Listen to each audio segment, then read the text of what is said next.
nagbabalik si Geology. Ngayon, Tagalog na kasi syempre mas maraming nakakaintindi ng Tagalog.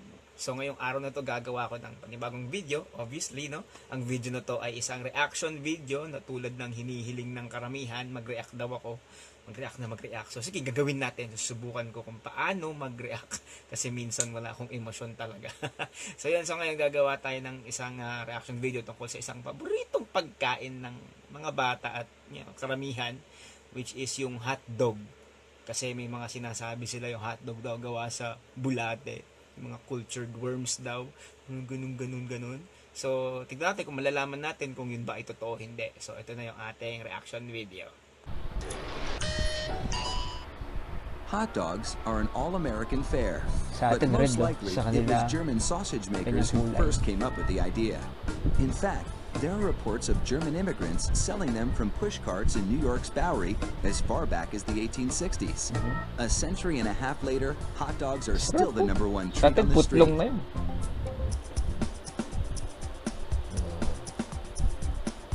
Dami.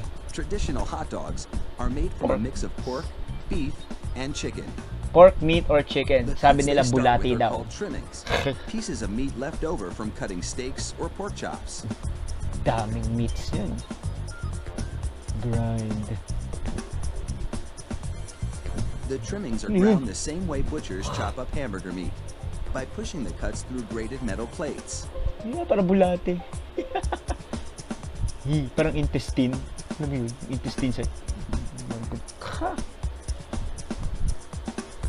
Processed chicken trimmings are parang added to utak the ko. ground meat, followed by food starch, salt, Dami. and other flavorings. May mustard. These flavorings vary depending on where the hot dogs are to be sold, because people in different regions have different Harina. tastes. Food coloring. Oh. Water Malinis is kaya sprayed yun? into the mix, and everything is blended together in a big vat. Sarap. Ganyan oh, di ba? Parang ano yun? Parang Corn syrup adds a dash of sweetness. parang tubig lang yun. Yak! Parang putik oh. Parang tiyan ng tao.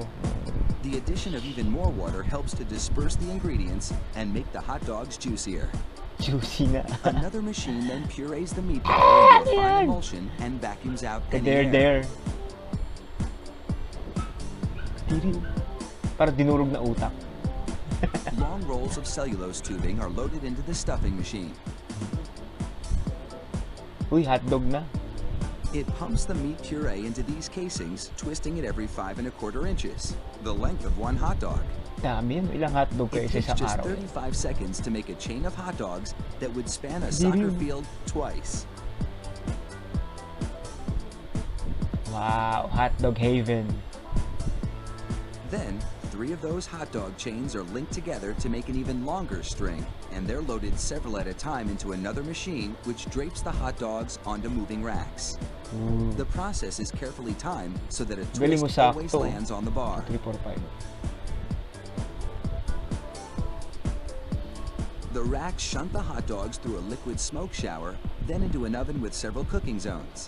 Ano yun? The liquid smoke seeps through the Niluto na? casing and adds flavor to the dogs as they bake. Bini-bake? Pwede na sigurong kainin nyo. Hot out of the oven, these franks are drenched in cold salty water to chill them in preparation for packaging. Kaya pala maalat.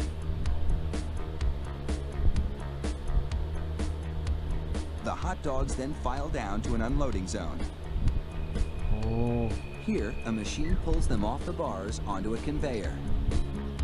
grabe no? Lahat machine. Then, the hot dogs slide off the conveyor into metal containers.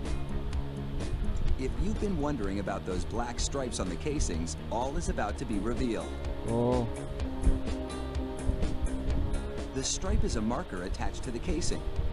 The absence of a black stripe means the hot dog is cooked and ready for packaging. ay talaga? Ayos ah.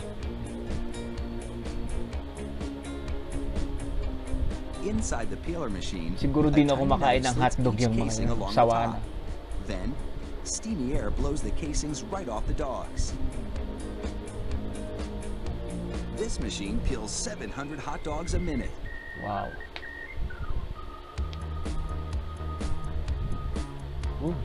An inspector makes sure the casing has been completely removed Sa atin and that there red are no eh. defects in the dogs. Siguro may food coloring Then yung sa atin, it's no? into a device that looks like a plastic bicycle chain. The sprockets position the hot dogs for packaging. Oh, kaumay yan. Diyan ka magtrabaho. This factory Umay. manufactures an incredible 300,000 hot dogs an hour. Wow. That's close to 2.5 million per shift. They really do churn them out like sausages. Fire up the Dami. grill and a 2 mouth-watering milyon. meal is just minutes away. Mustard. Maasim yun.